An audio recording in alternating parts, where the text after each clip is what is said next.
Hello student, অনেক সময় তোমরা তোমাদের শহরে দেখেছো কোথাও লেখা রয়েছে পাঞ্জাব ন্যাশনাল ব্যাংক, কোথাও লেখা আছে ব্যাংক অফ ইন্ডিয়া, কোথাও এসবিআই, আবার কোথাও রয়েছে এক্সিস ব্যাংক, আইসিআইসি ব্যাংক এবং এইচডিএফসি ব্যাংক, বন্ধন ব্যাংক, এগুলো লেখা রয়েছে। তো এগুলো কি বলে দেওয়া হয়? একটা প্রাইভেট ব্যাংক আর একটা আছে পাবলিক ব্যাংক। তো এই প্রাইভেট এবং পাবলিক ব্যাংক কাজ করে কিভাবে, অপারেট করে কিভাবে, তো এগুলো আমরা জানা নেই, আমাদের সঠিকভাবে আমাদের তথ্য জানা নেই। এবং কোথাও দেখবে আবার রয়েছে কোঅপারেটিভ ব্যাংক, রিজিওনাল রুরাল মানে আরআরবি ব্যাংক রয়েছে আবার কোথাও। আবার এই যে আমরা ইএমআই এর মাধ্যমে যে জিনিসপত্র কিনে থাকি, এইটা কি, এইটা কিভাবে কাজ করে? অনেক সময় দেখাচ্ছ না, মুথুট ফিন্যান্স বলে যে যে জুয়েলারি ইয়ে রেখে তোমার হচ্ছে তোমার কি লোন দেবে। তো আজকের ভিডিওতে আমরা দেখব ভারতের ব্যাংকিং সিস্টেম সম্পর্কে, ব্যাংকিং সিস্টেম কিভাবে কাজ করে, কোন ব্যাংকের কি দায়িত্ব এবং কোন ব্যাংকে গেলে কত তাড়াতাড়িতে আমরা লোন পাবো, এবং হচ্ছে কোন লোনের জন্য কোন ব্যাংকে যেতে হবে। এই সমস্ত ইনফরমেশন আজকের ক্লাসে থাকবে। এবং প্রত্যেকটা ব্যাংকের মাথার উপরে রয়েছে হচ্ছে আরবিআই। আরবিআই ব্যাংকগুলোকে দুটো ভাগে ভাগ করে, শিডিউল ব্যাংক এবং হচ্ছে নন শিডিউল ব্যাংক। তো ইত্যাদি এ টু জেড আজকের ক্লাসে থাকছে। তো ভাই প্রথম থেকে শেষ অবধি দেখতেই হবে তোমাকে, এবং হচ্ছে ব্যাংকিং সিস্টেমটা ভালো করে জলের মতন বুঝতে হবে। চলো শুরু করি আজকের ক্লাস। দেখো, সবার প্রথমে দেখবো ব্যাংকিং সিস্টেম ভারতবর্ষের বা ব্যাংকিং স্ট্রাকচারকে দুই ভাগে ভাগ করা যায়। একটাকে আমরা শিডিউল ব্যাংক বলতে পারবো, একটা হচ্ছে আনশিডিউল বা নন শিডিউল ব্যাংক বলতে পারবো। তো এই যে পুরো স্ট্রাকচারটা, এটা আমরা বুঝবো তার আগে ইতিহাস একটুখানি দেখে নেই, যে ব্যাংকের ইতিহাস ভারতবর্ষে শুরু হয়েছে কোত্থেকে। দেখো, ভারতবর্ষে ব্যাংকের ইতিহাস শুরু হয়েছে একেবারে ব্রিটিশ সময় থেকে। তো ভারতের ইতিহাসে প্রথম ব্যাংক হয়েছে ব্যাংক অফ হিন্দুস্তান, যেটা 1770 সালে স্থাপিত হয়েছিল, কিন্তু বেশি দিন অপারেট করতে পারেনি। 1832 সালে এটাকে তুলে দেওয়া হয়েছিল। কিন্তু এখনো আমরা জিকে হিসেবে পড়ি বা হচ্ছে জেনারেল নলেজ হিসেবে পড়ি যে ভারতের প্রথম ব্যাংক হচ্ছে ব্যাংক অফ হিন্দুস্তান। এরপর আরেকটা ব্যাংক চালু হয়েছিল যেটাকে জেনারেল ব্যাংক অফ ইন্ডিয়া বলা হয়। সালটা অনেক সময় জিজ্ঞাসা করা হয়, 1786 বলবে, কিন্তু এটাও বেশি দিন কাজ করতে পারেনি, মার্কেটে ছিল মাত্র 1791 সাল পর্যন্ত। এরপরে আসে হচ্ছে, তুমি জিজ্ঞাসা করবে যে ভারতীয়দের প্রথম ব্যাংক, এইটা নিয়ে আমাদের মধ্যে একটা কনফিউশন থাকবে, যে একটাকে এক জায়গায় দেওয়া থাকবে আওয়াধ কমার্শিয়াল ব্যাংক, আরেক জায়গায় দেওয়া থাকবে পাঞ্জাব ন্যাশনাল ব্যাংক। কোনটা আনসার হবে? পরিষ্কার ভাবে বুঝবে। যদি বলা হয় ভারতীয়দের দ্বারা ব্যবস্থাপনা, মানে ভারতীয়দের দ্বারা অপারেট করা বা অপারেটেড বাই বা ম্যানেজড বাই, তাহলে হচ্ছে আওয়াধ কমার্শিয়াল ব্যাংক, যেটা স্থাপিত হয়েছিল 1861 সালে। আওয়াধ কমার্শিয়াল ব্যাংক এটা ভারতীয়দের দ্বারা অপারেটেড ছিল, কিন্তু মূল যে টাকাটা সেটা কিন্তু ভারতীয়দের ছিল না। সম্পূর্ণ টোটাল ব্যাংক একেবারে মূলধন থেকে শুরু করে, মানে হচ্ছে ক্যাপিটাল থেকে শুরু করে সম্পূর্ণটাই আমাদের ইন্ডিয়ান ব্যাংক ছিল প্রথমত। প্রথম যেটা সেটা হচ্ছে পিএনবি ব্যাংক বা পাঞ্জাব ন্যাশনাল ব্যাংক, স্থাপিত হয়েছিল 1894 সালে। এখন বর্তমানের যে লাহোর পাকিস্তানে পড়ে, সে লাহোরে স্থাপিত হয়েছিল। তার কারণ পাঞ্জাব ন্যাশনাল ব্যাংক পাঞ্জাব প্রভিন্সের সব থেকে বড় যেই শহরটা ছিল সেটা ছিল লাহোর, যেটা বর্তমানে পাকিস্তানে পড়ে। সেই লাহোরেই স্থাপিত হয়েছিল পাঞ্জাব ন্যাশনাল ব্যাংক। স্বাধীনতার পরে এর হেডকোয়ার্টার দিল্লিতে করা হয়েছে। পাঞ্জাব ন্যাশনাল ব্যাংক এটাই হচ্ছে ভারতীয়দের পুরোপুরি সম্পূর্ণ ইন্ডিয়ান ব্যাংক, সম্পূর্ণ ভারতীয়দের দ্বারা অপারেটেড, এবং ক্যাপিটাল এটা পাঞ্জাব ন্যাশনাল ব্যাংক। ঠিক আছে, এর আগে পাঞ্জাব ন্যাশনাল ব্যাংক স্থাপিত হওয়ার আগে আমাদের প্রেসিডেন্সি ব্যাংক সমূহ সম্পর্কে জানতে হবে। প্রেসিডেন্সি ব্রিটিশ আমলে তিনটে ছিল, কলকাতা প্রেসিডেন্সি, বম্বে প্রেসিডেন্সি এবং হচ্ছে তোমার হচ্ছে মাদ্রাস প্রেসিডেন্সি। এই তিনটে প্রেসিডেন্সিতে যেমন তিনখানা হাইকোর্ট স্থাপিত হয়েছিল, তিনখানা বিশ্ববিদ্যালয় স্থাপিত হয়েছিল, মানে ইউনিভার্সিটি স্থাপিত হয়েছিল, তেমনি হচ্ছে তিনটে ব্যাংকও স্থাপিত হয়েছিল। ব্রিটিশ আমলে ব্রিটিশরা নিজেদের কাজকে সহজতর করার জন্য স্থাপন করেছিল। সবার প্রথমে যেটা হয়েছিল bank of Calcutta. Bank of Calcutta, Calcutta হচ্ছে তোমার ক্যালকাটা শহরের নাম অনুসারে ক্যালকাটা শহরে স্থাপিত হয়েছিল। সালটা অবশ্যই মনে রাখবে, সালটা ছিল 1806 সাল, 1806 সালে। কিন্তু আমাদের প্রভিন্সের নাম কি? আমাদের প্রভিন্সের সেই সময় নাম ছিল বেঙ্গল প্রভিন্স। ঠিক আছে, তো বেঙ্গল প্রভিন্স ছিল যেহেতু, সেই কারণে হচ্ছে ক্যালকাটা, ব্যাংক অফ ক্যালকাটাকে নামটা পরিবর্তন করে 1809 সালে করা হয় হচ্ছে তোমার কি ব্যাংক অফ বেঙ্গল। তাহলে যা ব্যাংক অফ বেঙ্গল সেটাই হচ্ছে ব্যাংক অফ ক্যালকাটা। 1806 কেন 1809 হচ্ছে এটাকে নামটাকে চেঞ্জ করা হয়। অপর দুটো ব্যাংক দেখো, অপর দুটো ব্যাংক, সেটা হচ্ছে ব্যাংক অফ বম্বে আরেকটা প্রভিন্স, সেটা হচ্ছে 1840 সালে। ব্যাংক অফ মাদ্রাজ আরেকটা প্রভিন্স, সেটা হচ্ছে তোমার 1843 সালে। তাহলে যদি আমরা ক্রোনোলজি ওয়াইজ সাজাতে চাই, তাহলে দেখতে পারবে ব্যাংক অফ ক্যালকাটা বা ব্যাংক অফ বেঙ্গল স্থাপিত হচ্ছে 1806-এ, 1840-এ ব্যাংক অফ বম্বে এবং 1843 সালে হচ্ছে ব্যাংক অফ মাদ্রাস স্থাপিত হয়েছে। এইবার কালক্রমে এইভাবেই চলছিল, দীর্ঘদিন এইভাবেই চলে। তারপরে ব্রিটিশ গভর্নমেন্টের মাথায় এলো চলো এই ব্যাংকগুলোকে আমরা আলাদা আলাদা অপারেট না করে, আলাদা আলাদা পরিচালনা না করে এগুলোকে মার্জ করে দিই, একটাই থাকবে, জাস্ট হচ্ছে ব্যাংকগুলো শাখা বিভিন্ন জায়গাতে আমরা স্থাপন করব। তখন কি করলে, তিনটে ব্যাংকে একত্রিত করে একটাই ব্যাংক স্থাপন করলো, যেইটাকে নাম দেওয়া হচ্ছে ইম্পিরিয়াল ব্যাংক অফ ইন্ডিয়া। সেটা করা হয়েছিল 1921 সালে। 1921 সালে ইম্পিরিয়াল ব্যাংক অফ ইন্ডিয়া স্থাপন করা হয়েছিল, যেটা পরবর্তীকালে হচ্ছে স্টেট ব্যাংক অফ ইন্ডিয়ার নামকরণ করা হয়। তাহলে যেটা ইম্পিরিয়াল ব্যাংক অফ ইন্ডিয়া সেটাই এখন বর্তমানে স্টেট ব্যাংক অফ ইন্ডিয়া। পরীক্ষায় জিজ্ঞাসা করবে স্টেট ব্যাংক অফ ইন্ডিয়ার প্রাচীন নাম কি, তখন বলতে হবে স্টেট ব্যাংক অফ ইন্ডিয়ার প্রাচীন নাম হচ্ছে ইম্পিরিয়াল ব্যাংক অফ ইন্ডিয়া। কত সালে? 1921 সালে। ইম্পিরিয়াল ব্যাংক অফ ইন্ডিয়া 1921 সালে স্থাপিত হয়েছে। দেশ স্বাধীন হয়েছে, ইংরেজরা ভারত ছেড়ে চলে গেছে। 1947-এর পরে সমস্ত ব্রিটিশদের দ্বারা স্থাপিত যে সমস্ত জিনিসগুলো ছিল সেগুলোকে জাতীয়করণ করা হয়েছে, গভর্নমেন্ট অফ ইন্ডিয়া নিজে করেছে। তো গভর্নমেন্ট অফ ইন্ডিয়াই সেই সময় সব থেকে বড় ব্যাংক ইম্পিরিয়াল ব্যাংক অফ ইন্ডিয়াকে জাতীয়করণ করেছে। মানে রাজ্য সরকার, মানে সেন্ট্রাল গভর্নমেন্ট কি করলো, প্রাইভেট কোম্পানি থেকে ব্যাংকটাকে সরকারিকরণ করে দিল। সরকারিকরণ করেছিল 1955 সালে। কত সাল? 1955 সালে করা হয়েছে ইম্পিরিয়াল ব্যাংক অফ ইন্ডিয়া। তখন নামকরণ হয়ে যায় কি, স্টেট ব্যাংক অফ ইন্ডিয়া। সালটা মনে রাখবে 1955 এবং ডেটটা হচ্ছে 1 জুলাই। তো 1 তারিখে জুলাই মাসের 1955 সালে ইম্পিরিয়াল ব্যাংক অফ ইন্ডিয়া হয়ে গেল স্টেট ব্যাংক অফ ইন্ডিয়া। ঠিক আছে। আচ্ছা, এর সদর দপ্তর বর্তমানে রয়েছে মুম্বাই, মহারাষ্ট্রে রয়েছে। হ্যাঁ, মালিকানা সম্পূর্ণ ভারত সরকারের হাতে রয়েছে। যার ট্যাগলাইন দেখতে পাচ্ছ, the banker to every Indian. এবং এর ব্যাংক, সব থেকে বড় ব্যাংক ভারতবর্ষের মধ্যে, সেটা হচ্ছে তোমার 22,000টারও বেশি সারা ভারতবর্ষ জুড়ে এর হচ্ছে তোমার শাখা রয়েছে, ব্রাঞ্চ রয়েছে, তোমাদের শহরও রয়েছে নিশ্চয়ই। ঠিক আছে। এবং এখানে রয়েছে 62,000-এর বেশি এটিএম। তুমি অন্য কোনো ব্যাংকের এটিএম দেখো না দেখো, তোমার এসবিআই এর এটিএম কিন্তু বিভিন্ন জায়গায় রয়েছে। ছোট থেকে ছোট গ্রামগুলোতেও তোমার এসবিআই এর এটিএম কিন্তু পেয়েই যাবে। এবং শুধু এই ব্যাংকটা আমাদের দেশের মধ্যে না, বাইরের দেশেও কাজ করে। 30 প্লাস দেশের মধ্যে এসবিআই হচ্ছে তাদের শাখা ওপেন করে রেখেছে। এইটা হচ্ছে এসবিআই হচ্ছে তোমার 1955 সাল থেকে রুল করে আসছে আমাদের ভারতবর্ষে। ঠিক আছে। তো সেই সময় ব্রিটিশ আমলে এই যে ব্যাংকের লিস্টটা দেখতে পাচ্ছ, এটা একবার স্ক্রিনশট নিয়ে খাতায় তোমরা নোট ডাউন করতে পারো। এখানে আমি রেখে দিয়েছি যে পরপর কিভাবে ব্যাংকগুলো ব্রিটিশ আমলে স্থাপিত হয়েছিল। দেখো, general bank of India, Allahabad bank, Awadh bank, Punjab national bank, bank of India, central bank of India, Canara bank এবং bank of Baroda. Bank of India অনেকের নিশ্চয়ই তোমাদের অ্যাকাউন্ট রয়েছে এইখানটাতে। এটা স্থাপিত হয়েছিল 1909 সালে এবং যার হেডকোয়ার্টার মুম্বাইতে। তো ম্যাক্সিমাম মুম্বাইতেই দেখতে পারবে। একটা শুধু পাঞ্জাব ন্যাশনাল ব্যাংক, যেটা হচ্ছে তোমার সেকেন্ড লার্জেস্ট ব্যাংক হচ্ছে 1894 সালে স্থাপিত হয়েছিল দিল্লিতে। 1894 সালে স্থাপিত হয়েছিল দিল্লিতে, তার হেডকোয়ার্টার রয়েছে। ঠিক আছে। 1959 সালে 1959 একটা আইন পাস হয়, অ্যাক্ট পাস হয়, কি না, এসবিআই সাবসিডিয়ারি ব্যাংক মানে অ্যাক্ট। সেটা পাস হয়েছিল 1959 সালে। মানে এসবিআই হচ্ছে মূল ব্যাংক ছিল এবং তার সাথে আরো কিছু সহযোগী ব্যাংককে রাখা হয়, যেগুলোকে বলা হচ্ছে সাবসিডিয়ারি ব্যাংক। আর সময়টা ছিল হচ্ছে 1959। সময় আসবে পরীক্ষাতে, মনে রাখবে। তো এই ব্যাংকগুলো বিভিন্নভাবে ছিল। মানে প্রথমে ছিল এসবিআই, এইভাবে বলতে পারি এসবিআই ছিল, তাকে সহযোগিতা করার জন্য চারিদিকে হচ্ছে এই পুরো 8খানা ব্যাংক ছিল। তাহলে প্রথম কথা, এসবিআই এর কতগুলি সাবসিডিয়ারি ছিল? এসবিআই এর মোট 8টা তোমার হচ্ছে সহযোগী ব্যাংক বা সাবসিডিয়ারি ব্যাংক ছিল। কোন আইন অনুযায়ী এটাকে চালু করা হয়েছিল? 1959 আইন অনুযায়ী চালু করা হয়েছিল। কি কি ব্যাংক, এখানে লিস্ট পুরো আমি দিয়ে দিয়েছি, দেখতে পাচ্ছ।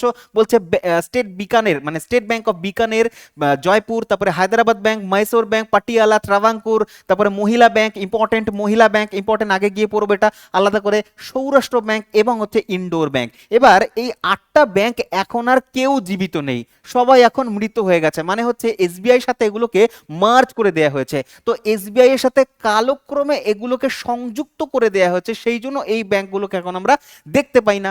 সবার প্রথমে তুমি দেখতে পাচ্ছ 2008 সালে হচ্ছে ব্যাংক অফ সৌরাষ্ট্রকে মার্জ করে দেয়া হয়, মানে মিলিয়ে দেওয়া হয়। তারপরে 2010 সালে মিলিয়ে দেওয়া হয় হচ্ছে ব্যাংক অফ ইন্দোরকে। এবং বাকি এই যে তুমি এই কটা ব্যাংক দেখতে পাচ্ছ, এই প্রত্যেকটাকে হচ্ছে তোমার 2017 সালে মার্চ করে দেওয়া হচ্ছে। তো 2017 সালের পরে এই ব্যাংকগুলো আর এখন আর জীবিত নেই, সবকটাই হচ্ছে এসবিআই এর সাথে মিলিয়ে দেওয়া হচ্ছে। সেই জন্যই এসবিআই এখন বর্তমানে হচ্ছে সব থেকে বড় কমার্শিয়াল বা বাণিজ্যিক ব্যাংক। ঠিক আছে, ভারতীয় মহিলা ব্যাংক এটা হচ্ছে সম্পূর্ণ মহিলাদের জন্য ব্যাংক ছিল, যে ব্যাংকটা হচ্ছে আটখানা যে সাবসিডিয়ারি ব্যাংক বললাম এসবিআই এর, সে আটটা ব্যাংকের মধ্যে একটা ভারতীয় মহিলা ব্যাংক, যেটা স্থাপিত হয়েছে 2013 সালে স্থাপিত হয়েছিল। মহিলা ব্যাংক 19 নভেম্বর 2013 সালে ভারতের প্রথম প্রধানমন্ত্রী, মহিলা প্রথম প্রধানমন্ত্রী ইন্দিরা গান্ধীর জন্মদিন বা ইন্দিরা গান্ধীর সম্মানার্থে এই ব্যাংকটা তৈরি করা হয়েছিল, যার হেডকোয়ার্টার বা সদর দপ্তর রাখা হয়েছিল অবভিয়াসলি দিল্লিতেই হবে, দিল্লিতে রয়েছিল। এটাই হচ্ছে ভারতের প্রথম মহিলা ব্যাংক। এটা ভারতের প্রথম মহিলা ব্যাংক, কিন্তু বিশ্বের মধ্যে প্রথম মহিলা ব্যাংক চালু করেছিল পাকিস্তান, এবং হচ্ছে দ্বিতীয় মহিলা ব্যাংক চালু করেছিল হচ্ছে তানজানিয়া। ভারত হচ্ছে সারা বিশ্বের মধ্যে তৃতীয় দেশ যারা হচ্ছে মহিলা ব্যাংক চালু করেছে, কিন্তু 2013 সালে স্থাপিত হয়েছে, 2017 সালে হচ্ছে এটাকে এসবিআই এর সাথে মিলিয়ে দেওয়া হয়, এখন আর এটা কিন্তু এক্সিস্টেন্সে নেই। এরপরে দেখবো আমরা ব্যাংক ন্যাশনালাইজেশন বা ব্যাংক জাতীয়করণ। ব্যাংক জাতীয়করণ কি বলছে, ব্যাংকগুলো সেই সময় ইন্দিরা গান্ধীর সময় 1970 দশকে বা 80 দশকে দেখা যাচ্ছে যে ব্যাংকগুলো ম্যাক্সিমামই হচ্ছে প্রাইভেট কোম্পানির হাতে রয়েছে। এবার প্রাইভেট কোম্পানির হাতে থাকার ফলে কি হতো, ব্যাংকগুলো শুধুমাত্র বড় বড় শহরেই রয়েছে, ব্রাঞ্চগুলো গ্রামে গঞ্জে নেই। সুতরাং ব্যাংকের সুবিধা থেকে গ্রামের মানুষরা বঞ্চিত। সুতরাং গ্রামের মানুষকে যদি হচ্ছে ব্যাংকের সুবিধা পৌঁছতে হয় বা সরকারি সুবিধা ব্যাংকের মাধ্যমে পৌঁছতে লাগে, তাহলে ব্যাংকগুলোকে আগে জাতীয়করণ করতে হবে বা ন্যাশনালাইজেশন করতে হবে। এইটার বুদ্ধিটা এসেছিল হচ্ছে ইন্দিরা গান্ধীর মাথায়। তো ইন্দিরা গান্ধী যখন প্রধানমন্ত্রী ছিলেন তখন প্রথম ব্যাংক জাতীয়করণ হয়, first phase nationalisation of bank 1969-এ। 1969 জুলাই এখানে টোটাল 14খানা ব্যাংককে বেছে নেওয়া হয়েছিল, 14 ব্যাংককে, বা এই 14 ব্যাংকগুলোকে বেছে নিয়ে তাদেরকে জাতীয়করণ করা হয়েছিল, যেই ব্যাংকগুলোর 50 কোটি টাকা মতন আমানত তাদের কাছে ছিল। তো সেই সময় 50 কোটির আমানত যেই ব্যাংক ছিল, সেরকম 14টা ব্যাংকের লিস্ট করা হয়েছে, 14টা ব্যাংকে প্রথমবারের জন্য জাতীয়করণ করা হয়েছে। কত সালে করেছে, 1969 সালের 19শে জুলাই, তোমার হচ্ছে 19শে জুলাই করা হয়েছে। এবং কে করেছে, শ্রীমতী ইন্দিরা গান্ধী সেই সময় প্রাইম মিনিস্টার ছিলেন, তিনি করেছেন। ঠিক আছে, আচ্ছা, সুপারিশ করেছিল all India rural credit review committee, যেটাকে ভেঙ্কাটাপ্পিয়া কমিটিও বলা হয়, যার চেয়ারম্যান ভেঙ্কাটাপ্পিয়া ছিলেন, তাকে এই জন্য বলা হয় হচ্ছে তোমার ভেঙ্কাটাপ্পিয়া কমিটি, কিন্তু ফর্মালি বলা হচ্ছে all India rural credit review committee. এই ফার্স্ট ফেজে 14খানা ব্যাংকের আমি লিস্ট আমি এখানে দিয়ে দিয়েছি, এখানে চাইলে তোমরা কিন্তু তুমি একটা স্ক্রিনশট নিয়ে পড়তে পারো। দেখো, এলাহাবাদ ব্যাংক বর্তমানে হচ্ছে এখন আর এক্সিস্ট করে না, সেটা হচ্ছে ইন্ডিয়ান ব্যাংকের সাথে মার্জ হয়ে গেছে। Bank of Baroda, bank of India, bank of Maharashtra, bank of India, তোমার হচ্ছে central bank of India, Canara bank, Dena bank, তারপর হচ্ছে Indian bank, Indian overseas bank, Punjab national bank, syndicate bank, UCO bank, union bank এবং হচ্ছে ইউনাইটেড ব্যাংক, যেটা এখন আর নেই, এখন সবকটা হচ্ছে তোমার পিএনবির সাথে মার্জ করে দেওয়া হচ্ছে। তো এই 14খানা ব্যাংক, প্রত্যেকটা ব্যাংকের নাম তুমি শুনেছো, তোমার শহরে প্রত্যেকটা ব্যাংকের তোমার হচ্ছে ব্রাঞ্চ রয়েছে। এই ব্যাংকগুলোকে প্রথম ফেজে 14টা ব্যাংকের ন্যাশনালাইজেশন বা জাতীয়করণ করা হয়েছিল। এরপরে আসে ব্যাংক জাতীয়করণের দ্বিতীয় ফেজ বা সেকেন্ড ফেজ। সেকেন্ড ফেজটা আসে 1980 সালে। কত সাল না, 1980 সালে 200 কোটি টাকারও বেশি যে সমস্ত ব্যাংকের মধ্যে রয়েছে, 200 কোটি বা 200 কোটির বেশি যে সমস্ত ব্যাংক বাণিজ্য করছে, সেই ব্যাংকগুলোকে নিয়ে দ্বিতীয়বারের জন্য জাতীয়করণ করা হয়। সেই সময় ছিল হচ্ছে 6টা ব্যাংক। কতগুলো ছিল, 6খানা ব্যাংক ছিল। এই 6টা ব্যাংকের হচ্ছে আমি লিস্ট রেখেছি, পাঞ্জাব ও Sindhu bank, Vijaya bank, oriental bank of commerce, corporation bank, Andhra bank এবং হচ্ছে নিউ ব্যাংক অফ ইন্ডিয়া, যেগুলোকে পরবর্তীকালে মার্জ করে দেওয়া হয়। দেখো, মার্জ আলাদা জিনিস, জাতীয়করণ আলাদা জিনিস। জাতীয়করণ মানে হচ্ছে প্রাইভেট কোম্পানি বা প্রাইভেটগুলোকে হচ্ছে সরকার কিনে নেওয়া, সেটাকে হচ্ছে সরকারিকরণ করে দেওয়া। মানে একটা প্রাইভেট কোম্পানি ছিল, সেটাকে কিনে নিয়ে এখন কি করা হলো, প্রাইভেট তোমার সরকারিকরণ করে দেওয়া হলো, প্রাইভেট ব্যাংককে সরকারিকরণ করে দেওয়া হচ্ছে, সেটাকে বলা হয় হচ্ছে তোমার জাতীয়করণ বা ন্যাশনালাইজেশন। দুটো ফেজে হয়েছে। ঠিক আছে, আরেকটা হচ্ছে মার্জেশন। মার্জেশন মানে হচ্ছে একত্রিতকরণ। মানে এমন কিছু রুগ্ন ব্যাংক রয়েছে যেই ব্যাংকগুলো ঠিকঠাক করে কাজ করতে পারছে না, তাদের যে তোমার হচ্ছে ব্যাংকিং সার্ভিস সেটা ঠিক মতন আসছে না, সুতরাং সেই ব্যাংকগুলোকে জীবিত রেখে লাভ নেই, সেই ব্যাংকগুলোকে অন্য কোনো ব্যাংকের সাথে মিলিয়ে দেওয়া, মার্জ করে দেওয়া, সেইটা হচ্ছে আলাদা জিনিস। তো এইরকম কালক্রমে অনেকগুলো ব্যাংক মার্জেশন হয়েছে। তো তার মধ্যে এখানে দেখতেই পাচ্ছ ব্যাংক অফ বরোদা, এখানে হচ্ছে তোমার বিজয়া ব্যাংক যেটা রয়েছে এটা হচ্ছে তোমার বিজয়া ব্যাংক, এখন ব্যাংক অফ বরোদার মধ্যে মিলে গেছে, ঠিক আছে।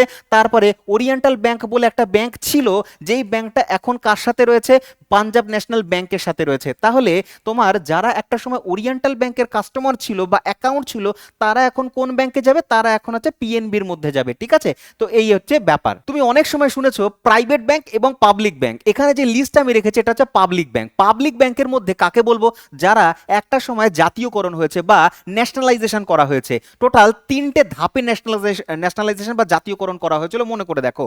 তো এই যে এখানে লিস্টগুলো দেখতে পাচ্ছি পাবলিক ব্যাংক, পাবলিক ব্যাংক মানেই হচ্ছে তোমার সরকারি ব্যাংক। এবার তুমি দেখো কোন কোন ব্যাংকের নাম জানো তোমার শহরে রয়েছে, সেই ব্যাংকগুলো কোনটা পাবলিক ব্যাংকের মধ্যে বা সরকারি ব্যাংকের মধ্যে পড়ছে।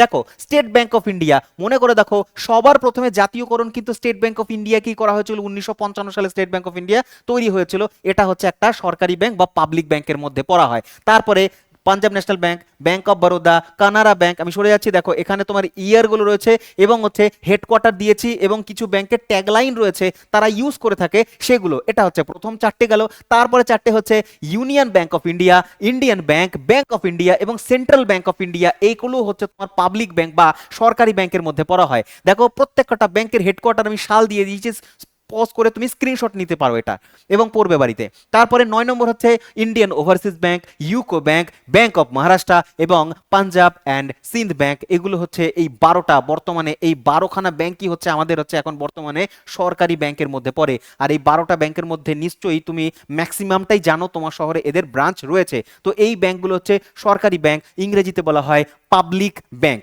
এবার প্রাইভেট ব্যাংক দেখবো। প্রাইভেট ব্যাংকগুলো এই যে লিস্ট আমি রেখেছি, এগুলো প্রত্যেকটা হচ্ছে প্রাইভেট ব্যাংক। পরীক্ষায় 4টে অপশন দিয়ে জিজ্ঞাসা করবে নিম্নলিখিত কোন ব্যাংকটা হচ্ছে একটা প্রাইভেট ব্যাংক, একটা পাবলিক ব্যাংক, এইভাবে তোমাকে জিজ্ঞাসা করবে 4টে অপশন দিয়ে। সুতরাং ব্যাংকগুলোর নাম তোমাকে জানতে হবে। দেখো এটা হচ্ছে প্রাইভেট ব্যাংক। আর প্রাইভেট ব্যাংক মানে কি, প্রাইভেট ব্যাংক মানে হচ্ছে প্রাইভেট কোনো কোম্পানি এই ব্যাংকটাকে চালাচ্ছে, কিন্তু আরবিআই এর গাইডলাইন অনুসারে চালাচ্ছে।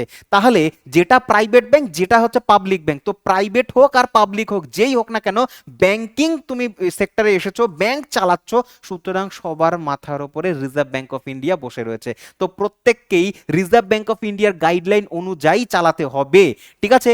এই হচ্ছে ব্যাপার। এবার দেখো লিস্টের মধ্যে এক্সিস ব্যাংক সাল দেওয়া আছে, হেডকোয়ার্টার দেওয়া আছে, ট্যাগলাইন দেওয়া আছে। Axis bank, HDFC bank, ICICI bank, Kotak Mahindra bank, IndusInd bank, তারপর হচ্ছে yes bank, IDFC first bank, Bandhan bank. Bandhan ব্যাংকও হচ্ছে তোমার একটা হচ্ছে তোমার প্রাইভেট ব্যাংকের মধ্যেই পড়ে, কলকাতায় হেডকোয়ার্টার রয়েছে, 2015 সালে স্থাপিত হয়েছিল। তারপর হচ্ছে federal bank, south Indian bank, তারপরে রয়েছে দেখো লিস্ট রয়েছে RBL bank, city bank, city union bank, DCB bank, Karnataka bank, কারুর বৈশ্য ব্যাংক, তারপর হচ্ছে তামিলনাড়ু ব্যাংক। এগুলোর নাম হয়তো অতটা বেশি শোনোনি, এগুলো হচ্ছে সাউথ ইন্ডিয়াতে বেশি। ধনলক্ষ্মী ব্যাংক, তারপর হচ্ছে CSB bank, IDBI bank, Jammu Kashmir bank and Nainital bank. তো এই 21টা হচ্ছে এখন বর্তমানে প্রাইভেট ব্যাংক ভারতের মধ্যে এক্সিস্ট করছে। পজ করে করে প্রত্যেকটার তুমি স্ক্রিনশট নিয়ে খাতায় নোট ডাউন করে রাখবে এবং দেখবে কোনটা প্রাইভেট ব্যাংক, কোনটা হচ্ছে পাবলিক ব্যাংক। এবং তোমার শহরে যেগুলো, যখনই তুমি কোনো ব্যাংকের হোর্ডিং দেখবে বা ব্যাংকের ব্রাঞ্চ দেখবে, সাথে সাথে তোমার মাথায় ক্লিক করবে, আচ্ছা স্যার পড়িয়েছিল, তার মানে এটা পাবলিক ব্যাংক বা এটা হচ্ছে প্রাইভেট ব্যাংক। আজকের ক্লাসের সব থেকে মূল যে এরিয়াটা, কোর যে এরিয়াটা, সেটা হচ্ছে এই স্লাইডটা। ব্যাংকের বিভাজন বা ভাগ পড়ব, যে ভারতবর্ষে কত ভাগে ব্যাংক ভাগ করা যাচ্ছে বা কয় ভাগে ব্যাংক কাজ করছে, ঠিক আছে। তো চলো, এটা বলছে structure of Indian banking system. তো স্ট্রাকচার অফ ইন্ডিয়ান ব্যাংকিং সিস্টেমের মধ্যে সবার প্রথমেই যেটা রয়েছে সেটাকে বলবো আমরা শিডিউল্ড ব্যাংক এবং নন শিডিউল্ড ব্যাংক। খুব আস্তে আস্তে ধীরে ধীরে বুঝবো, যাতে হচ্ছে ব্যাপারটা আমাদের পুরো মাথায় বসে যায়। দেখো সবার প্রথমে হচ্ছে শিডিউল্ড অ্যান্ড নন শিডিউল্ড। ইংরেজিতে বলা হয় তপশিলি ব্যাংক। তপশিলি মানে আরবিআই বা reserve bank of India act কোন অ্যাক্ট অনুযায়ী স্থাপিত হয়েছিল? তুমি বলবে 1934-এর আইন অনুযায়ী স্থাপিত হয়েছিল। তো আরবিআই অ্যাক্ট 1935 এর মধ্যে 5টা শিডিউল রয়েছে টোটাল। এই 5টা শিডিউলের মধ্যে যেটা হচ্ছে সেকেন্ড শিডিউল বা দ্বিতীয় তপশিল, এই দ্বিতীয় তপশিলের মধ্যে যেই ব্যাংকগুলো লিস্টেড করা রয়েছে বা লিস্ট আউট করা রয়েছে সেই ব্যাংকগুলোকে বলা হচ্ছে শিডিউলড ব্যাংক। তার মানে সেকেন্ড শিডিউলে যারা যারা রয়েছে আরবিআই এর 1934, এই সালটা মনে রাখবে, 1934, 1949 নয় কিন্তু, ঠিক আছে? এটা কিন্তু গোলায় অনেক সময়। 1934-এর আইনে সেকেন্ড শিডিউলে যেই যেই ব্যাংকগুলো রয়েছে সেই ব্যাংকগুলোকে আমরা শিডিউলড ব্যাংক বলবো, আর যেগুলো নেই সেগুলোকে আনশিডিউল ব্যাংক বলবো, ঠিক আছে? মানে নন শিডিউল ব্যাংক বলবো বা অতপশিলি ব্যাংক বলা হবে, ঠিক আছে? এইবার বলছে শিডিউল ব্যাংকে আবার দুই ভাগে ভাগ করা যায়। শিডিউলড ব্যাংককে দু ভাগে ভাগ করা যায় বা বাণিজ্যিক ব্যাংকে দুই ভাগে, তোমার তপশিলি ব্যাংকে দু ভাগে ভাগ করা যায়। দু ভাগে কি? একটা হচ্ছে কমার্শিয়াল ব্যাংক, যেটাকে বাংলায় আমরা বলবো বাণিজ্যিক ব্যাংক। কি বলবো? বাণিজ্যিক বাণিজ্যিক ব্যাংক বলবো। বাণিজ্যিক ব্যাংক মানে এরা হচ্ছে বাণিজ্য করতে এসছে, একদম তাই। এরা কমার্শিয়াল ব্যাংক মানে বাণিজ্য করতে এসছে। বাণিজ্য মানে এরা লোন দেবে সবাইকে, লোনের এগেনস্টে তারা হচ্ছে ইন্টারেস্ট রেট নেবে। এই যে ইন্টারেস্ট নিচ্ছে এটাই হচ্ছে তাদের ব্যাংকের ইনকাম বা ব্যাংকের হচ্ছে কামাই, ঠিক আছে? তো ব্যাংকের কি ধরনের প্রোডাক্ট হয়? ব্যাংকও প্রোডাক্ট বিক্রি করে। কি ধরনের প্রোডাক্ট বিক্রি করে? ব্যাংক হচ্ছে লোন দেবে, এটা একটা প্রোডাক্ট। ব্যাংক হচ্ছে তোমাকে ইন্স্যুরেন্স করাবে, এটা একটা প্রোডাক্ট। ব্যাংক হচ্ছে তোমাকে এটিএম দেবে, ডেবিট কার্ড দেবে, এগুলো প্রত্যেকটা হচ্ছে ব্যাংকের প্রোডাক্ট। আর এগুলো বিক্রি করে কাস্টমারকে দিয়ে তারা হচ্ছে যে মুনাফাটা নেয়, এটাই হচ্ছে তাদের বাণিজ্য, এটাই হচ্ছে তাদের কমার্শিয়াল, মানে কমার্শিয়াল ব্যাংক বা বাণিজ্যিক ব্যাংক। তো বাণিজ্যিক ব্যাংক এক ভাগে ভাগ করা যায়, শিডিউল ব্যাংকের মধ্যে পড়ে যায়। আবার আরেক ধরনের ব্যাংক রয়েছে যেটাকে কোঅপারেটিভ ব্যাংক বলা হয়। এর উদ্দেশ্য বাণিজ্য নয়, এর উদ্দেশ্য মুনাফা নয়, এর উদ্দেশ্য আলাদাই একটা উদ্দেশ্য। নেক্সট স্লাইডে আমরা পড়বো, ঠিক আছে? এবার দেখো কমার্শিয়াল বা বাণিজ্যিক ব্যাংকগুলোকে বেশ কয়েকটা ভাগে ভাগ করছে। তাহলে 1 নম্বরে ভাগ করেছে public sector bank. Public sector just কিছুক্ষণ আগেই পড়িয়ে এসেছে তোমাদের। পাবলিক সেক্টর ব্যাংককে বলা হয় হচ্ছে সরকারি ব্যাংক। সরকারি ব্যাংক মনে করে দেখো, পাবলিক সেক্টর ব্যাংকের মধ্যে এসবিআই ছিল, ইয়েস স্যার ছিল এসবিআই, আপনি পড়িয়েছেন। অ্যাসোসিয়েট ব্যাংক ছিল, হ্যাঁ ছিল। কটা ব্যাংক ছিল অ্যাসোসিয়েট? 8টা ব্যাংক ছিল। তাহলে 8টা ব্যাংক এখন নেই কিন্তু আগে তো ছিল। তো এই অ্যাসোসিয়েট ব্যাংক এবং এসবিআই ব্যাংক এটা হচ্ছে পাবলিক সেক্টর ব্যাংক। কেন? তার কারণ এগুলো জাতীয়করণ হয়েছিল, ন্যাশনালাইজেশন হয়েছিল। আর যার জাতীয়করণ হয় তাকে আমরা সরকারি ব্যাংক বলি, তাকে আমরা কি ব্যাংক বলি? তাকে আমরা সরকারি ব্যাংক বলি। এরপরে দেখো আদার ন্যাশনালাইজড ব্যাংক। আদার ন্যাশনালাইজড মানে হচ্ছে তোমার এসবিআই জাতীয়করণ হয়েছিল কত সালে? 1955 সালে এসবিআই কে জাতীয়করণ করা হয়েছিল। তারপরে আদার ন্যাশনাল ব্যাংকের প্রথম ফেজটা ছিল 1969 সালে, 14খানা যে ব্যাংক ছিল সেখানে জাতীয়করণ করা হয়েছে। তারপরে সেকেন্ড ফেজে করা হয়েছে 1980 সালে করা হয়েছে। কতগুলো ব্যাংক ছিল? 6টি টোটাল ব্যাংক ছিল, 6খানা টোটাল ব্যাংক ছিল। তো টোটাল 3বার ব্যাংক জাতীয়করণ করা হয়েছে। এই ব্যাংকগুলোকে পাবলিকের মধ্যে ফেলে দেবো, ঠিক আছে? তার মানে এসবিআই ব্যাংকে বাদ দিলে আর কি কি পড়ে থাকে? পিএনবি একটা জাতীয়করণ করা ব্যাংক, তার মানে হচ্ছে পিএনবি হচ্ছে একটা পাবলিক সেক্টর ব্যাংক। তারপরে হচ্ছে পিএনবি মানে পাঞ্জাব ন্যাশনাল ব্যাংক। তারপরে হচ্ছে তোমার বলবে যে ব্যাংক অফ ইন্ডিয়া, আমি যেখানে যাই ব্যাংক অফ ইন্ডিয়াতে, কানাড়া ব্যাংকে যাই, এগুলো হচ্ছে পাবলিক সেক্টর ব্যাংক। হ্যাঁ, এগুলো হচ্ছে সবকটাই পাবলিক সেক্টর ব্যাংক, এগুলো হচ্ছে ন্যাশনালাইজেশন হয়েছিল, সুতরাং এগুলো পাবলিক সেক্টরের মধ্যে পড়ে দেয়। তাহলে যারা যারা পাবলিক সেক্টরের মধ্যে পড়বে তারা প্রত্যেকে কমার্শিয়ালের মধ্যেও পড়বে। যদি কমার্শিয়ালের মধ্যে পড়ে তাহলে প্রত্যেকেই শিডিউল স্ট্রাকচারের মধ্যে পড়বে। আর শিডিউল স্ট্রাকচারের মধ্যে পড়ে যাওয়া মানে সেকেন্ড শিডিউল আরবিআই এর মধ্যে রয়েছে, ঠিক আছে? এরপরে কমার্শিয়াল ব্যাংকের একটা ভাগ গেল। 2 নম্বর ভাগের মধ্যে পড়ছে হচ্ছে প্রাইভেট সেক্টর ব্যাংক। আর এই প্রাইভেট সেক্টরের মধ্যে আমি এক্সাম্পল দিতে পারি যে axis bank, Bandhan bank, HDFC bank. এইগুলো ব্যাংক, যেই ব্যাংকগুলো প্রাইভেট ব্যাংক, সেই প্রত্যেকটা প্রাইভেট ব্যাংক হচ্ছে প্রাইভেট মানে মালিকানাধীন ব্যাংক। কিন্তু এরা প্রাইভেট ব্যাংক হলেও এরা একটা কমার্শিয়াল ব্যাংক। এরা সরকারিভাবে কমার্শিয়াল, এরা হচ্ছে প্রাইভেটভাবে কমার্শিয়াল, ঠিক আছে? মানে ব্যক্তিগতভাবে কমার্শিয়াল। কিন্তু দুটো ব্যাংকই হচ্ছে আরবিআই এর শিডিউলের মধ্যে রয়েছে। তাহলে তুমি প্রাইভেট ব্যাংক বলো আর কমার্শিয়াল ব্যাংক বলো না, প্রাইভেট ব্যাংক বলো আর পাবলিক ব্যাংক বলো না কেন, প্রত্যেককেই রিজার্ভ ব্যাংক অফ ইন্ডিয়ার আন্ডারে কাজ করছে। সুতরাং প্রাইভেট ব্যাংকও হচ্ছে ততটাই সিকিউর, সেখানে টাকা রাখা ততটাই যথেষ্ট আর কি, তোমার হচ্ছে সুরক্ষিত যতটা হচ্ছে তুমি পাবলিক ব্যাংক মানে হচ্ছে তোমার এসবিআই, পিএনবি এই সমস্ত ব্যাংকে গিয়ে টাকা জমা রাখছো, ঠিক আছে? আচ্ছা, 3 নম্বর পার্ট হচ্ছে foreign sector bank. Foreign sector কিরকম জিনিস ভাই? ফরেন সেক্টর হচ্ছে যেমন একটু আগেই তোমাদের পড়ালাম যে এসবিআই এর ব্রাঞ্চ আমাদের দেশেও রয়েছে, এসবিআই এর ব্রাঞ্চ আরো 30টা দেশে রয়েছে। তাহলে আমাদের এসবিআই তো আমাদের ব্যাংক, ইন্ডিয়ান ব্যাংক, তাহলে ইন্ডিয়ান ব্যাংক ইন্ডিয়াতেও বাণিজ্য করছে, ভারতেও বাণিজ্য করছে, আবার বিদেশেও বাণিজ্য করছে। তাহলে আমাদের ভারতীয় ব্যাংকটা যখন বিদেশে বাণিজ্য করতে পারে, তাহলে বিদেশি কোম্পানি মানে বিদেশি যে সমস্ত ব্যাংকগুলো রয়েছে সেই ব্যাংকগুলো ভারতে বাণিজ্য করতে পারবে না?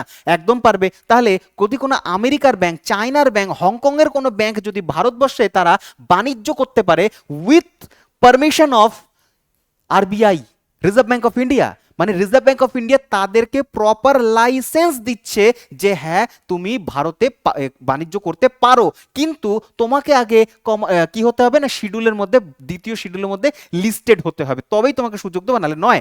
তাহলে তারা শিডিউলের মধ্যে চলে আসবে, তারা কি করবে, বাণিজ্য করবে। সুতরাং কমার্শিয়ালের গ্রুপের মধ্যে ফেলে দেবে, কমার্শিয়ালের মধ্যে ফেলবে, সুতরাং বাইরে থেকে এসেছে, সুতরাং এটা ফরেন ব্যাংক। আর ফরেন ব্যাংক প্রত্যেকটাই হচ্ছে তোমার প্রাইভেট হবে। তাহলে ফরেন প্রাইভেট ব্যাংক বলতে পারো বা ফরেন সেক্টর ব্যাংক বলো, যাই বলো না কেন, ফরেন সেক্টর ব্যাংকও হচ্ছে একটা কমার্শিয়াল ব্যাংক এবং হচ্ছে শিডিউল ব্যাংক আরবিআই এর মধ্যে থাকে। আর এখানে যদি টাকা কেউ রাখে, টাকা পয়সা রাখে, তাহলে এটাও যথেষ্ট সিকিউর এবং সুরক্ষিত। কেন? তার কারণ হচ্ছে ওপরে, মাথার ওপরে আরবিআই রয়েছে। ঠিক আছে, এরপরে লাস্ট হচ্ছে 4 নম্বরের হচ্ছে regional rural bank. Regional rural bank রয়েছে যাকে আমরা আরআরবি বলি, শর্ট করে আমরা কি বলি, আরআরবি। এটা হচ্ছে তোমার কিন্তু রেলওয়ের আরআরবি নয়, হ্যাঁ, এটা হচ্ছে তোমার রিজিওনাল রুরাল ব্যাংক। নামের মধ্যেই এর কাজ লুকিয়ে রয়েছে। রিজিওনাল মানে আঞ্চলিক, রুরাল মানে গ্রাম্য, তার মানে গ্রামীণ, আঞ্চলিক মানে গ্রামীণ এলাকাতে মানুষের হেল্প করবার জন্য, লোন দেওয়ার জন্য, গ্রামীণ মানুষের সাহায্য করবার জন্য সম্পূর্ণভাবে এই ব্যাংকটাকে তৈরি করা হয়েছে। তার মানে এরকে দায়িত্ব সেট করে দিয়েছে, বলে দিয়েছে reserve bank of India, reserve bank of ইন্ডিয়াকে বলে পাঠিয়েছে যে শোন, তোর দায়িত্ব শুধুমাত্র গ্রামের মানুষকে হেল্প করবি, সুতরাং তোকে যাতে চিনতে পারে গ্রামের মানুষরা, সেই জন্য তোর নামের মধ্যে আমি লিখে দিচ্ছি যে রিজিওনাল রুরাল ব্যাংক। মানে হচ্ছে সেই অমিতাভ বচ্চনের মতন যে হাতের মধ্যে লিখে দিয়েছিল না তেরা বাপ চোর হ্যায়, তো এদের হচ্ছে নামের মধ্যে লিখে দিয়েছে যে রিজিওনাল রুরাল ব্যাংক, তোরা হচ্ছে গ্রামে কাজ করবি, আর কোথাও আসতে পারবি না তোরা। ঠিক আছে, কারণ গ্রামের মানুষকে হেল্প করবার জন্য তৈরি করা হয়েছিল। তো রিজিওনাল রুরাল ব্যাংকও হচ্ছে একটা শিডিউল, তোমার হচ্ছে কি বলে, তোমার শিডিউল ব্যাংকের মধ্যে, কমার্শিয়াল ব্যাংকের মধ্যে আসে এবং অবশ্যই শিডিউল ব্যাংকের মধ্যে আসে। তাহলে ব্যাংকিং স্ট্রাকচারকে আমরা কয় ভাগে ভাগ করি? 2 ভাগে, শিডিউলড, নন শিডিউল্ড। কারা শিডিউল্ড? যারা সেকেন্ড তপশিল মানে সেকেন্ড শিডিউল্ডের মধ্যে রয়েছে আরবিআই অ্যাক্ট 1934 এর মধ্যে। শিডিউলড ব্যাংকের মধ্যে রয়েছে কমার্শিয়াল ব্যাংক, মানে বাণিজ্য করতে এসছে যারা, তারা রয়েছে। বাণিজ্য করতে যারা আসেনি তাদেরকে কোঅপারেটিভ ব্যাংক বলো। কোঅপারেটিভ মানে মানে নিজেদের মধ্যে সমবায় করে তোলা, মানে আমিও টাকা রাখবো, তুমিও টাকা রাখবে, এও টাকা রাখবে, সেও টাকা রাখবে, নিজেরাই নিজেদের টাকা রাখছি একটা জায়গায়, ওখান থেকে দরকার পড়লে প্রয়োজনে টাকা তুলেও নিচ্ছি, কিন্তু গাইডলাইন ওপরে মাথায় রয়েছে আরবিআই, সেগুলোকে বলা হবে কোঅপারেটিভ ব্যাংক। এরপরে রয়েছে হচ্ছে কমার্শিয়াল ব্যাংকগুলোকে 4 ভাগে ভাগ করা হচ্ছে।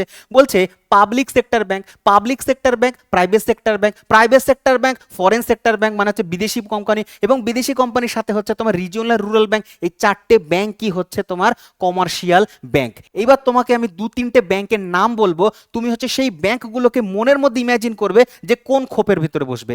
যদি আমি তোমাকে বলি আমেরিকান এক্সপ্রেস মানে আমেরিকান এইচএসবিসি, চলো এইচএসবিসি। যদি বলি এইচএসবিসি ব্যাংক, পুরো নাম কি স্যার? পুরো নাম হচ্ছে হংকং সাংহাই ব্যাংক কোম্পানি। তাহলে হংকং সাংহাই, তাহলে তো এটা বিদেশি ব্যাংক, তাহলে কোথায় ঘরে, কোন ঘরে যাবে? এটা হচ্ছে স্যার আমি এখানে ফেলে দেবো, ফরেন সেক্টরের মধ্যে ফেলে দেবো, ফরেন সেক্টরের মধ্যে ফেলে দেবো। যদি আমি তোমাকে বলি যে এক্সিস ব্যাংক, তাহলে এক্সিস ব্যাংক মানে axis bank private bank, private bank মানে কোন খোপের মধ্যে ফেলবো? আমি প্রাইভেট সেক্টর ব্যাংক ফেলবো, হচ্ছে প্রাইভেট সেক্টরের মধ্যে ফেলে দেবো। ঠিক আছে, আচ্ছা যদি বলি কানাড়া ব্যাংক, কোথায় ফেলবো? এখানে ফেলবো। ইউকো ব্যাংক কোথায় ফেলবো? তুমি মনে মনে ভাবো। এবার হচ্ছে যে আমি 21টা লিস্ট আমি তোমাদের একটু আগে দেখালাম এবং 12টা লিস্ট দেখালাম প্রাইভেট এবং প্রাইভেট ব্যাংক এবং হচ্ছে পাবলিক ব্যাংকের মধ্যে, সেই লিস্টগুলো দেখো এবং তুমি চিন্তা ভাবনা করো কোন ব্যাংক হচ্ছে কোন ঘরের ভিতরে পৌঁছবে। আই হোপ এই জায়গাটা তুমি ভালো করে বুঝতে পেরেছো। এরপরে আমরা নেক্সট দেখবো। এরপর আমরা দেখব রিজিওনাল রুরাল ব্যাংক বা গ্রামীণ আঞ্চলিক ব্যাংক, মানে আঞ্চলিক গ্রামীণ ব্যাংক। আঞ্চলিক গ্রামীণ ব্যাংক এটা 1975 সালে স্থাপিত হয়েছিল, আর সেই সময় প্রধানমন্ত্রী ছিলেন হচ্ছে শ্রীমতী ইন্দিরা গান্ধী। তো ইন্দিরা গান্ধী 1975 সালে রিজিওনাল রুরাল ব্যাংক স্থাপন করেছিল। প্রথম যেটা রিজিওনাল রুরাল ব্যাংক ছিল সেটার নাম হচ্ছে প্রথমা ব্যাংক। প্রথমা ব্যাংক এটা ইউপিতে স্থাপিত হয়েছিল হচ্ছে প্রথমা ব্যাংক। প্রথমা ব্যাংক হচ্ছে ইউপিতে। এটাই হচ্ছে ভারতের ইতিহাসে প্রথম আরআরবি বা রিজিওনাল রুরাল ব্যাংক। কেন, উদ্দেশ্য কি বলছে, এর উদ্দেশ্য সম্পূর্ণ থাকবে ঋণ দেবে এবং হচ্ছে ব্যাংকিং সুবিধা প্রদান করবে। ঋণ কাদের দেবে বলছে, ঋণ দেবে তুমি গ্রামের মানুষকে ঋণ দেবে যারা কি কাজ করছে, যারা হচ্ছে ক্ষুদ্র এবং প্রান্তিক কৃষক। মানে হচ্ছে গ্রামে যারা হচ্ছে ছোট ছোট কৃষকরা রয়েছে, ক্ষুদ্র কৃষক, প্রান্তিক কৃষক, মানে ক্ষুদ্র কৃষক এবং আরো বেশি ক্ষুদ্র কৃষক, মানে অনেক হতদরিদ্র কৃষক, ছোট একটা জমি রয়েছে তার কয়েক বিঘা, তো সেই কৃষকদের হচ্ছে তুমি লোন প্রোভাইড করবে। কারণ এই সমস্ত কৃষকদের লোন নিতে এসবিআই এর কাছে যাবে, এসবিআই করা ইয়ে চাইবে আর কি, তোমার কি বলে, তোমার সুদ নেবে, ইন্টারেস্ট নেবে। সুতরাং এসবিআই বা ওই সমস্ত ব্যাংকের কাছে তোমার প্রাইভেট ব্যাংক তো যেতেই পারবে না। সুতরাং এই কৃষকগুলো যাতে মাঠে না মারা পড়ে সেই জন্য তাদেরকে চাষের জন্য তোমার হচ্ছে কি দেবে, কম ইন্টারেস্ট, একদম লো ইন্টারেস্ট রেটে তাদেরকে লোন প্রোভাইড করতে হবে। সুতরাং গ্রামের এই কৃষকদের বাঁচানোর জন্যই হচ্ছে আরআরবি তৈরি করা হয়েছিল। তারপরে কৃষি শ্রমিক মানে এমন কিছু গ্রামের মানুষ যারা হচ্ছে যাদের নিজস্ব জমি নেই, অন্যের জমিতে কাজ করে, যেমন বীজ বপন করা, ফসল কাটা, সার ছড়ানো, এই সমস্ত তারা শ্রমিকের কাজ করে, তাদের নিজস্ব কোনো জমি নেই, তাদেরকে বলা হয় হচ্ছে তোমার কৃষি শ্রমিক। তাদেরকে লোন দেবে হচ্ছে আরআরবি থেকে পাবে। এবং হচ্ছে কারিগর এবং হচ্ছে গ্রামীণ উদ্যোক্তা, দেখো এইখানে দেখতে পারবে ভালো করে, এই জায়গাটাতে দেখো, এই যে কারিগর এবং হচ্ছে গ্রামীণ উদ্যোক্তা, গ্রামের যারা কুটির শিল্প, হস্তশিল্প নির্মাণ করছে, তাদের অল্প স্বল্প 5 লাখ 10 লাখের লোন যদি দরকার পড়ে, তাহলে কোথায় যাবে, তারা সহজে আরআরবির কাছ থেকে লোন পেয়ে যাবে, রিজিওনাল রুরাল ব্যাংকের থেকে। এ দেখো ভারত জুড়ে হচ্ছে এরকম হস্তশিল্প রয়েছে, হস্তশিল্পীরা হচ্ছে তোমার গ্রামের হস্তশিল্পীরা, ছোট ছোট কুটির শিল্পী যারা করে, কুটির শিল্পী যারা রয়েছে, তাদেরকে হচ্ছে রিজিওনাল রুরাল ব্যাংক হচ্ছে লোন প্রোভাইড করবে। এগ্রিকালচার যারা হচ্ছে ক্ষুদ্র চাষী, ক্ষুদ্র কৃষক, তাদেরকে লোন প্রোভাইড করবে হচ্ছে রিজিওনাল রুরাল ব্যাংক, আরআরবি দেবে, খুব কম ইন্টারেস্ট রেটে দেবে। এবং হচ্ছে এন্টারপ্রেনার মানে হচ্ছে গ্রামের উদ্যোক্তা, গ্রামের ছোট, মনে করো পোল্ট্রি ফার্ম তো কেউ তৈরি করতে চাইছে, মাছ চাষ করতে চাইছে কেউ, ঠিক আছে, তো তাদের যে অল্প স্বল্প টাকার প্রয়োজন পড়বে 2 লাখ 5 লাখ 10 লাখের, সেই টাকার জন্য তারা রিজিওনাল ব্যাংকের কাছে যাবে, খুব সহজে তারা লোন পেয়ে যাবে, অল্প ইন্টারেস্টে পেয়ে যাবে। কিন্তু এই ব্যক্তিটাই যদি রিজিওনাল রুরাল ব্যাংক না থাকতো, তাহলে তাকে কোথায় যেতে হতো, এসবিআই এর কাছে, ব্যাংক অফ ইন্ডিয়ার কাছে যেতে হতো, অন্যান্য সরকারি ব্যাংকের কাছে যেতে হতো। সরকারি ব্যাংকগুলো তাদের কথা শুনতোই না, বলছে আমাদের অনেক কাজ রয়েছে, তোমাকে আমি লোন দেবো না। অনেক লোন দিলেও বলতো যে আমাদের কাছে কি করতে হবে, তোমার হচ্ছে আমার কাছে হচ্ছে তোমার জমির কাগজপত্র রাখতে হবে, বাড়ির দলিল রাখতে হবে, তবে গিয়ে দিলেও অনেক হাই ইন্টারেস্ট রেটে দিত। সেই জন্যই হচ্ছে এই সমস্ত কৃষকরা যারা মাঠে না মারা পড়ে যায়, তাদেরকে হচ্ছে গ্রামের মানুষকে হেল্প করবার জন্য রিজিওনাল রুরাল ব্যাংক বানানো হয়েছিল। এরপরে আমরা দেখব হচ্ছে কোঅপারেটিভ ব্যাংক বা সমবায় ব্যাংক। এটা হচ্ছে ব্রিটিশ আমলে 1904 আইন অনুযায়ী স্থাপিত হয়েছিল, যেটা গুজরাটের ভাদোদরাতে স্থাপিত হয়। গুজরাটের ভাদোদরাতে প্রথম হচ্ছে তোমার সমবায় ব্যাংক স্থাপিত হয়। কোঅপারেটিভ ব্যাংকেরও তোমার হচ্ছে তো নোটিফিকেশন বেরোয়, সেখানেও আলাদা করে ভর্তি হয়। আবার হচ্ছে তোমার রিজিওনাল রুরাল ব্যাংকেরও আলাদা করে নোটিফিকেশন বেরোয়। যদি তোমরা চাও খুব মানে হচ্ছে তোমার এসবিআই পিওফিওর মতন অত হাই লেভেলের ব্যাংকিং প্রিপারেশন না করে ব্যাংকে চাকরি করতে চাও, তাহলে এই দুটো ব্যাংকের নোটিফিকেশন আসলেই হচ্ছে মাথায় রাখবে, একটা কোঅপারেটিভ ব্যাংক আর একটা হচ্ছে রিজিওনাল রুরাল ব্যাংক, ঠিক আছে। এরপর আমরা দেখব কিছু ছোট ছোট ফিনান্সিয়াল ইনস্টিটিউশন রয়েছে, যেমন আমরা ইএমআই কিভাবে পাই, ইএমআই আমাদেরকে দেয়, বা গোল্ড লোন আমাদেরকে দেয়, যে মানাপুরম গোল্ড লোন বা মুথুট ফিন্যান্স, এই সমস্ত যে রয়েছে, বাজাজ ফিনসার্ভ, এগুলোকে কিনবো, এগুলোও তো ব্যাংকিং এর কাজ করছে, এগুলো ব্যাংকিং এর কাজ করছে কিন্তু সম্পূর্ণ ব্যাংক নয়। সুতরাং এখানে আমরা দেখব এসএফবি মানে হচ্ছে small finance bank, small finance ব্যাংকগুলো দেখব। এনবিএফসি, তোমরা কারেন্ট অ্যাফেয়ার্স অনেকবার শুনেছো, NBFC non banking financial company, non banking financial company. Non banking মানে এরা ব্যাংক নয় কিন্তু ফিনান্সিয়ালের কাজ করবে, টাকা পয়সা লোন দিতে পারবে, লোনটাই দিতে পারবে তারা। আর এই সমস্ত ব্যাংকের মধ্যে গিয়ে তুমি কিন্তু নিজের অ্যাকাউন্ট, কারেন্ট অ্যাকাউন্ট এবং হচ্ছে সেভিংস অ্যাকাউন্ট, এগুলো তুমি ওপেন করতে পারবে না, তারা ক্রেডিট কার্ড দেবে না, তারা হচ্ছে তোমার ডেবিট কার্ড দেবে না, এরা জাস্ট হচ্ছে লোন প্রোভাইড করবে, তাদেরকে বলবে non banking financial company, finance company. এরপরে কমার্শিয়াল ব্যাংক, কমার্শিয়াল ব্যাংক একটু আগে তোমাদের পড়ালাম, এবং হচ্ছে পেমেন্ট ব্যাংক পড়বো। তাদের মধ্যে পার্থক্য কি দেখো, এখানে সাজানো রয়েছে পার্থক্য। রেগুলেটর প্রত্যেকেই আরবিআই এর আন্ডারে রয়েছে, প্রত্যেকেই আরবিআই এর আন্ডারে রয়েছে, সবাই আরবিআই এর আন্ডারে কাজ করে। তারপরে হচ্ছে banking licence, yes banking licence আছে, কিন্তু এদের ব্যাংকিং লাইসেন্স নেই, এনবিএফসি ব্যাংক নয় তো, সুতরাং ব্যাংকিং লাইসেন্স থাকবে না তাদের। তারপরে কমার্শিয়াল ব্যাংক, ভাই কমার্শিয়াল ব্যাংকের মধ্যে দুটো রয়েছে, পাবলিক আর এটা তোমার হচ্ছে প্রাইভেট। তো প্রাইভেট ব্যাংক, পাবলিক ব্যাংক দুটোই হচ্ছে কমার্শিয়াল ব্যাংক, সুতরাং তাদের হচ্ছে পুরোপুরি প্রপারলি ব্যাংকিং লাইসেন্স রয়েছে। এবং পেমেন্টস ব্যাংক রয়েছে, যেমন এয়ারটেল পেমেন্টস ব্যাংক, এরা হচ্ছে তোমার ইয়েস পেমেন্ট ব্যাংক, ব্যাংকের মতন কাজ করতে পারে, ব্যাংকিং লাইসেন্স তাদের কাছে রয়েছে। এবার বলছে অ্যাকসেপ্ট ডিপোজিট, ডিপোজিট মানে হচ্ছে তুমি কি এই যে ব্যাংকগুলোর মধ্যে সেভিংস অ্যাকাউন্ট করতে পারবে, কারেন্ট অ্যাকাউন্ট করতে পারবে, এফডি ফিক্সড ডিপোজিট করতে পারবে, রেকারিং ডিপোজিট করতে পারবে? বলছে ইয়েস করতে পারবো। কোথায় করতে পারবো? স্মল ফিন্যান্স ব্যাংকগুলোর মধ্যে করতে পারবো। কিন্তু এই প্রত্যেকটা জিনিস নো বলে দিয়েছে। নো, এগুলো হচ্ছে তুমি savings account, current account, fixed deposit, recurring, এগুলো তুমি এনবিএফসির মধ্যে করতে পারবে না। এনবিএফসির মধ্যে একটা এক্সাম্পল দিচ্ছি আমি, বাজাজ ফিনান্স বা বাজাজ ফিনসার্ভ নাম শুনেছো, টাটা ক্যাপিটাল নাম শুনেছো। এরা হচ্ছে ইএমআই প্রোভাইড করে আমাদের, মানে ইএমআই অ্যাকচুয়ালি কি, ইএমআই তোমাদের লোন, লোন দিচ্ছে, লোন প্রোভাইড করছে। তো এদের কাছে গিয়ে আমি কিন্তু সেভিংস অ্যাকাউন্ট এগুলো করতে পারছি না। কমার্শিয়াল ব্যাংকগুলো কোনগুলো? একদম অল টাইপসের ডিপোজিট হবে ভাই। মেন ব্যাংকই তো কমার্শিয়াল ব্যাংক, মেন ব্যাংকির বাজারটা যেটা সামলাচ্ছে তারা তো কমার্শিয়াল ব্যাংকই সামলাচ্ছে। পেমেন্ট ব্যাংকের মধ্যে ইয়েস করা যায়, কিন্তু অনলি সেভিংস করা যায়, কারেন্ট করা যায় তোমার হচ্ছে 2 লাখ টাকা পর্যন্ত একটা হচ্ছে তোমার লিমিট বেঁধে রয়েছে, ঠিক আছে। আচ্ছা, লেন্ডিং বলছে yes, focus on small loan, ছোট ছোট লোনের উপরে দেবে, এমএসএমই গুলোকে লোন দেবে। এরা হচ্ছে এনবিএফসি একেবারে কোর অ্যাক্টিভলি, মানে এরা তো লোনের জন্যই তৈরি হয়েছে এনবিএফসি গুলো, তো লোন এরা দিতে পারবে, লেন্ডিং মানে ধার, ঠিক আছে। আচ্ছা, কমার্শিয়াল ব্যাংক কি করতে পারে? ইয়েস, অল সেক্টর, মানে সবাইকে এরা লোন দিয়ে থাকে, ঠিক আছে। পেমেন্ট ব্যাংকের কাছে এই ধরনের কোনো কিন্তু তোমার সুবিধা নেই, বা এই ধরনের তাদের কাছে কোনো ক্ষমতা নেই যারা হচ্ছে তোমার লোন দিতে পারে, ঠিক আছে। আচ্ছা, issue credit card, credit card issue করে small finance bank, yes credit card issue করে। এনবিএফসি, বাজাজের কোনো ক্রেডিট কার্ড দেখেছো, শুনেছো আজ অব্দি? না। তারপরে কমার্শিয়াল ব্যাংকগুলো হচ্ছে ক্রেডিট কার্ড দেবে না, কি বলছো, SBI, sorry, SBI credit card, তারপরে হচ্ছে তোমার যত প্রাইভেট, এইচডিএফসি ক্রেডিট কার্ড, বন্ধন ব্যাংকের ক্রেডিট কার্ড হয় না ভাই, এরা তো ক্রেডিট কার্ড দেয়। Yes, commercial bank credit card দিতে পারে, কিন্তু হচ্ছে তোমার পেমেন্ট ব্যাংকের কাছে কোনো ক্রেডিট কার্ডের ফেসিলিটি পাওয়া যায় না।